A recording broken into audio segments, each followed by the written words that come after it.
तो दोस्तों आज हम आपके लिए लाए एक बहुत ही बेहतरीन सर्वाइवल स्टोरी।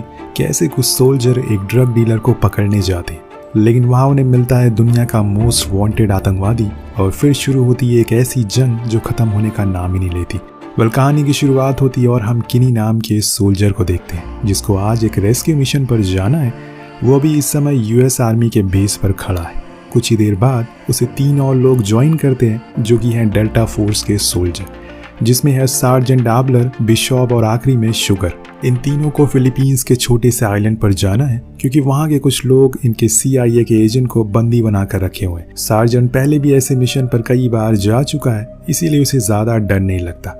लेकिन वहीं किनी थोड़ा डर रहा है, क्योंकि ये उसका भी दूसरा ही मिशन है। उसको ऐसे नर्वस होते हुए देखकर सार्जेंट कहता है कि देखो ये सभी के साथ होता है, इसीलिए टेंशन मत लो और चिल करो। हम तीनों ने ये कई बार किया है, तुम्हें बस हमें फॉलो करना है। दरअसल ये लोग पेट्रो नाम के एक बंदे के प्राइवेट आइलैंड पर जा रहे हैं, जो कि एक डॉन है और अमेरिका से उसे कुछ खास बनती नहीं है। लेकिन हर बारी वो उन्हें चकमा दे देता है और तभी पायलट इन्हें बताता है कि सभी को जंप करना होगा, क्योंकि वो हेलीकॉप्टर को लैंड नहीं कर सकता। इसीलिए सभी एक एक करके जंप करते हैं और जाकर गिरते हैं समुद्र में, जहाँ ये लोग कुछ ही देर में किनारे पर आ जाते। अब यहाँ से इनका सफर शुरू होता है। देखते हैं कि ये जिस काम के लिए आए हैं उसको अंजाम दे पाएंगे या फिर नहीं, या फिर कुछ बवाल होने वाला है। लैंड करने के बाद ये सबसे पहले अपने ऑपरेटर कैप्टन और निया से कांटेक्ट करते हैं, क्योंकि ये दोनों इनके ऊपर से नजर रखे हुए हैं। इन्हें आगे का रास्ता भी बताएंगे। इतने में कैप्टन उन्हें अपडेट देते हैं कि उनका टारगेट यहाँ से 10 किलोमीटर दूर है और उन्हें सूरज की रोशनी से पहले उसके करीब पहुंचना है, क्योंकि अगर उन्होंने लेट करी तो वो लोग जाग सकते हैं। इसीलिए सभी सोल्जर वॉक करना शुरू करते हैं और माहौल को कूल रखने के लिए आपस में बातें भी करते हैं। लेकिन यहाँ भी किनी कुछ अच्छा फील नहीं कर रहा था, क्योंकि वो इन लोगों को अभी पहली बार ही मिला है और सबसे कम रैंक में भी वही है। वो सबसे पीछे चलता है। इतने में सार्जेंट को किसी की आवाज़ आती है। सभी अलर्ट हो जाते हैं और एम कर लेते हैं, पर जब वो चीज़ इनके सामने आती है तो वो असल में एक जंगली सूअर था, जिसको देखकर शुगर सार्जेंट का मजाक बनाने लगता है और कहता है कि आपने हम सभी को डरा दिया। अभी अपने टारगेट से मात्र 3 किलोमीटर दूर होते हैं, इसीलिए इन्हें अब चौकन्ना रहना होगा। उधर कैप्टन अभी रिलैक्स है, क्योंकि उसे लग रहा है कि ये चारों आराम से अपना काम कर लेंगे। लेकिन कुछ ही देर में बवाल होने वाला है। उधर वो सभी अपने टारगेट के पास पहुंच जाते हैं, जहां वो देखते हैं कि पेट्रो अपने परिवार के साथ विला में एंजॉय कर रहा है। सार्जेंट सभी को ऑर्डर देता है कि कोई ओपन फायरिंग नहीं करेगा, हमें चुपचाप वहां से अपने बंदे को लेकर निकल जाना है। लेकिन दोस्तों इतने में वहां पर एक ऐसे बंदे की एंट्री होती है जो अमेरिका की मोस्ट वांटेड लिस्ट में दूसरे नंबर पर आता है। इसका नाम है हाशमी।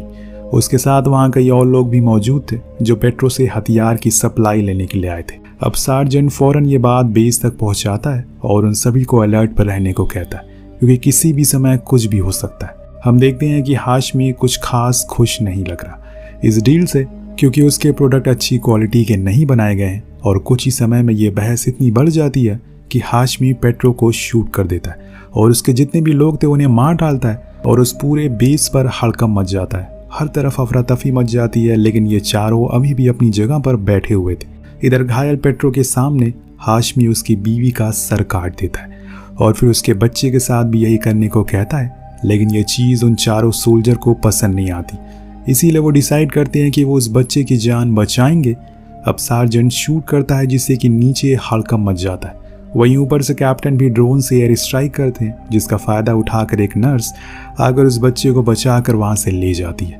पर इन्होंने एयर स्ट्राइक करके बहुत बड़ी गलती कर दी, क्योंकि इससे उनकी लोकेशन लीक हो जाती है और इस वजह से सबसे पहले किनी नज़र में आता है। 3 लोग उसके बने हुए कमरे के पास खड़े हुए थे, जिसमें से एक ऊपर चढ़कर उसे देख लेता है। लेकिन शुगर उन सभी को स्नाइपर से ख़त्म कर देता है। पर ऐसा करके उसने भी गलती कर दी, क्योंकि इससे और भी बंदे उनकी ओर आना शुरू हो जाते और देखते ही देखते वहाँ पर लाशों का ढेर लग जाता है। दोनों ओर से गोलियां चलाई जा रही थी। ये चारों डट कर उनका सामना करते, लेकिन एक समय आ जाता है जब वो लगातार आना शुरू हो जाते हैं। कुछ ही देर में उनकी संख्या डबल से ट्रिपल हो जाती है और अब इनकी गोलियां खत्म हो रही है, यानी कि अब पासा पलट चुका है। अगर इन चारों को खुद की जान बचानी है तो उन्हें यहाँ से पीछे हटना होगा। पर क्या इससे सच में कुछ फायदा होगा? अभी भी कुछ रुका नहीं है। गोलियों की बौछार लगातार हो रही है। हालांकि शुगर स्नाइपर से उन सभी को खत्म तो कर रहा है, लेकिन इतने में एक गोली आकर सार्जेंट को लग जाती है। जिससे सभी बहुत डर जाते हैं और फौरन कैप्टन को इन्फॉर्म करते हैं, जो ऊपर से एयर स्ट्राइक करता है, जिससे कुछ बंदे तो कम होते हैं। लेकिन अभी भी वो आए जा रहे थे। अब शुगर उनका ध्यान भटकाता है और यहाँ किनी सार्जन के पास जाकर उसे संभालता है, लेकिन वो गोली उनके सर में लगी थी, जिस वजह से वो कुछ ही देर में उनकी मौत हो जाती है। ये बात किन्नी अपने दोनों साथियों को बताता है, जो उसे दूर हटने को कहते हैं, क्योंकि शुगर ने एक बंदे के हाथ में रॉकेट लॉन्चर देखा है जो किसी भी समय उनकी ओर आ सकता है। पर दोस्तों, ये बताने में उसे देरी कर दी, क्योंकि जैसे ही वो वॉकी टॉकी रखता है, वो आदमी रॉकेट लॉन्च कर देता है, जो जाकर सीधा इनके पास ही गिरता है और इसके बाद उन दोनों से भी किनी का कांटेक्ट टूट जाता है। इतने में वो फौरन कैप्टन को उस लॉन्चर की लोकेशन बता देता है, जो उसके ऊपर से खत्म कर देते हैं। लेकिन अब वो अकेला पड़ चुका है, यानी कि जिस बात का डर था उसे वही हुआ।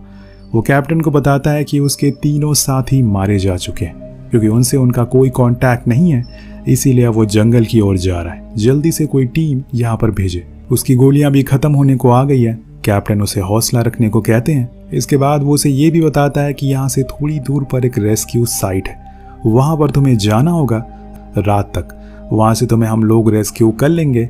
इसीलिए किनी अब उसके बताए हुए रास्ते पर चलना शुरू करता है और उधर ऊपर से उस पर नजर रखा जा रहा था। कुछ दूर चलने के बाद उसे कुछ लोकल मिलते हैं, जो कि बंदूकों की सप्लाई कर रहे थे। ये देखकर वो हैरान हो जाता है कि यहाँ के लोकल भी उन लोगों की तरह हैं। इतने में उसके पास उनका डॉग आता है, जो कि उसे देख लेता है, लेकिन बिना कुछ कहे वहां से वापस चला जाता है, जिससे कि उसकी सांस में सांस आती है। उसके जाने रात के अंधेरे में उस पॉइंट पर पहुंचता है जहां पर एक चॉपर पहुंच गया था। उसे देखकर किनी भी खुश था, लेकिन दोस्तों इतने में गोलियां चलना शुरू हो जाती है, क्योंकि उन्हें उस चॉपर की आवाज आ गई थी। कुछ लोग आ जाते हैं उस पॉइंट पर भी और बहुत ही हैवी फायरिंग होने लगती है, जिसे एक गोली किनी को भी लगती है और एक आदमी तो आरपीजी से उस चॉपर पर हमला भी करता है। लेकिन समय रहते पायलट चॉपर को पीछे मोड़ लेता है, क्योंकि उनकी फायरिंग रुकी ही नहीं रही थी।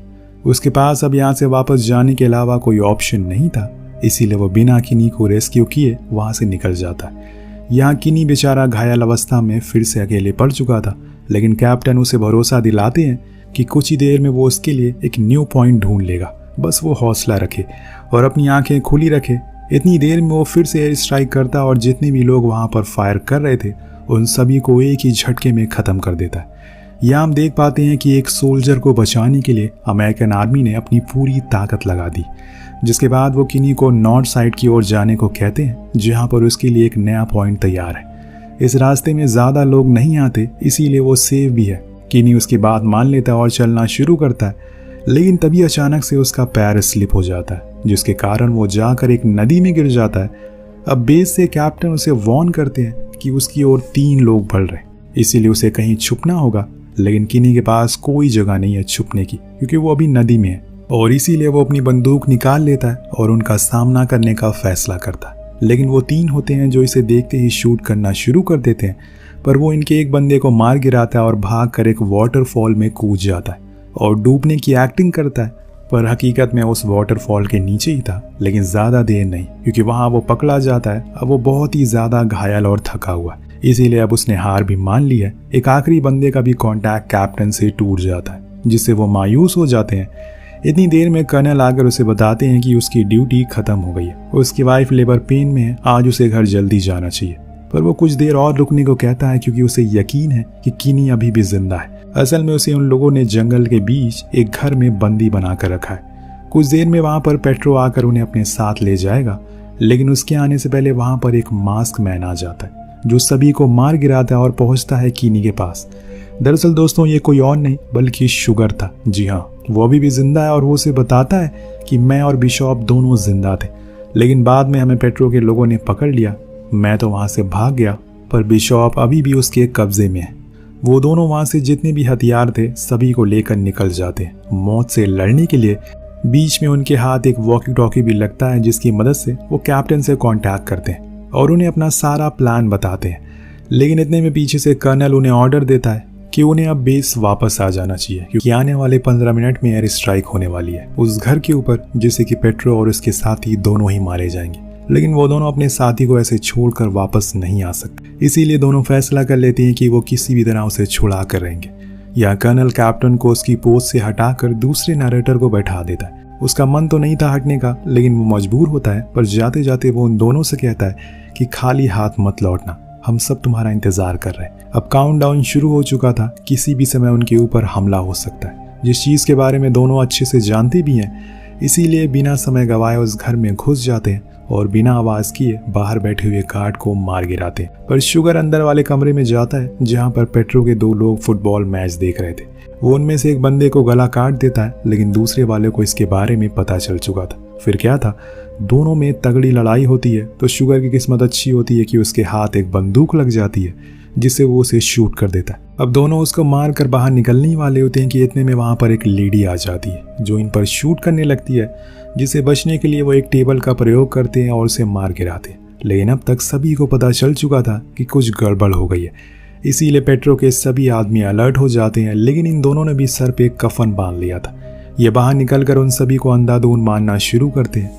इसी बीच वो सभी कमरों में अपने दोस्त को भी ढूंढते जा रहे थे। इतनी देर में एक बम आकर इनके ऊपर गिरता है, जिससे कि दोनों ही बेहोश हो जाते हैं और अब इन दोनों को पकड़ लिया जाता है। जब उनकी आंख खुलती है तो वो एक बंकर में थे, जहां पर उनका दोस्त बिशॉप भी मौजूद था, पर बहुत ही बुरी हालत में। इन लोगों ने उसे बहुत मारा था और अब वही चीज़ वो उन दोनों के साथ भी करने वाले हैं। लेकिन शुगर सभी को चिल्लाकर बताता है कि कुछ ही मिनट में एयर स्ट्राइक होने वाली है, हम सभी मारे जाने वाले हैं, इसलिए बेहतर है कि हमें छोड़ दो। लेकिन कोई भी उसकी बात पर विश्वास नहीं करता और उसे उल्टा बहुत मारते हैं। जब प्रोतो को पता चलता है कि उसके कब्जे में 3 अमेरिकन सैनिक हैं, तो वो ऐसे मौके को हाथ से जाने नहीं दे सकता। वो लाइव रिकॉर्डिंग में उन तीनों को मारने का प्लान बनाता है, जिसके लिए वो सबसे पहले शुगर को बुलाता है। उसके साथियों के सामने उसके सर में वो गोली मार देता है, वो भी कैमरा के सामने। इस चीज़ को देखकर किनी पैंट में टॉयलेट कर देता है और उसे ज्वाइन किए हुए अभी कुछ ही दिन हुए थे। इतने दिन के अंदर वो मरना नहीं चाहता, लेकिन प्रोतो कहाँ रुकने वाला था। वहाँ बेस पर हम देखते हैं कि जो न्यू नरेटर है वो एयरक्राफ्ट को कोऑर्डिनेट दे देता है उस जगह पर जहाँ पर प्रोतो का घर है, यानी कि अब कुछ ही देर में सब कुछ खत्म होने वाला है। बस देखते जाइए आप लोग। अब हाशिमा अब किनी को बाहर निकलवाता है, लेकिन उसे मारने से पहले वो उसे कुछ जानकारी निकलवाना चाहता है उसके आर्मी वालों की कि वो लोग इस आइलैंड के ऊपर कौन सा प्लान बना रहे। लेकिन वो कुछ नहीं बताता, जिससे कि वो उसे खूब मारता और पानी में डुबा देता है, जिससे किनी का दम घुटने लगता है। उधर हम कैप्टन को देखते हैं जो आराम से ग्रोसरी स्टोर में शॉपिंग कर रहा था अपनी बीवी के लिए। वहीं दूसरी ओर वो एयरक्राफ्ट अपनी मिसाइल को लॉन्च कर देता है, जो जाकर सीधा गिरती है उस घर के ऊपर। लेकिन यहाँ किनी की किस्मत अच्छी होती है कि वो पानी के नीचे था, इसीलिए वो बच जाता है। लेकिन अभी 5 मिनट बाद दोबारा से एक एयर स्ट्राइक होने वाली है और ये सबसे ज़्यादा खतरनाक होगी। उससे पहले उसे यहाँ से बाहर निकलना होगा, इसीलिए वो सबसे पहले तो पानी से बाहर आता है और एक चाकू उठा लेता है, अपने साथियों को ढूंढना शुरू करता है। कुछ ही देर बाद वहाँ से वो CIA एजेंट भी मिल जाता है, जिसे इन लोगों ने बहुत मारा था। वो उसे बाहर निकालता है, लेकिन इतने में वहाँ पर हाशिम आ जाता है। पर वो निहत्था था और इसी का फायदा किनी उठा लेता है। वो अपना सारा गुस्सा उस पर निकालता है और उसी की तलवार उसके सीने के आर पार कर देता है। वहीं उसकी मौत हो जाती है। उसके बाद वो तुरंत जाकर बिशॉप को भी छुड़ा लेता है, लेकिन वो बहुत ही बुरी हालत में था, वो चल नहीं सकता था। लेकिन किनी वहाँ पर पड़े एक सैटेलाइट फ़ोन से अपने बेस पर फ़ोन लगाता है, जो कि बड़ी ही मुशक्क़त से लगता है क्योंकि वहाँ कोई नेटवर्क नहीं था। लेकिन उसकी सारी मेहनत बर्बाद हो जाती है क्योंकि बेस के लोग तो मैच देखने में बिजी थे। एक ऑफिसर उसकी कॉल उठाता भी है, लेकिन वो आधी बात सुनकर कॉल काट देता है क्योंकि उसे मैच देखना है। इसीलिए किनी अब कैप्टन के फ़ोन पर कॉल करता है, पर अननोन नंबर देखकर वो भी कॉल नहीं उठाते। इसीलिए वो उसके लिए एक वॉइस मैसेज छोड़ता है। वो कहता है कि हम लोग अभी जिंदा हैं और हमें जल्दी से अगली एयर स्ट्राइक रोकनी होगी, वरना हम तीनों मारे जाएंगे। जब ये वॉइस कैप्टन सुनते हैं तो वो फ़ौरन वहाँ से बाहर निकलते हैं। उन्हें पता चलता है कि सिर्फ 1.5 मिनट बचे हैं, इसीलिए वो तुरंत ही बेस पर कॉल करते हैं, पर उसका भी कॉल कोई नहीं उठाता क्योंकि अभी भी वो लोग मैच देख रहे थे। उनके साथी की जान खतरे में और इनको भी मैच की पड़ी है। उधर वो तीनों सोल्जर जैसे तैसे लंगड़ाते हुए बंकर से बाहर एक पहाड़ पर आकर रुकते हैं।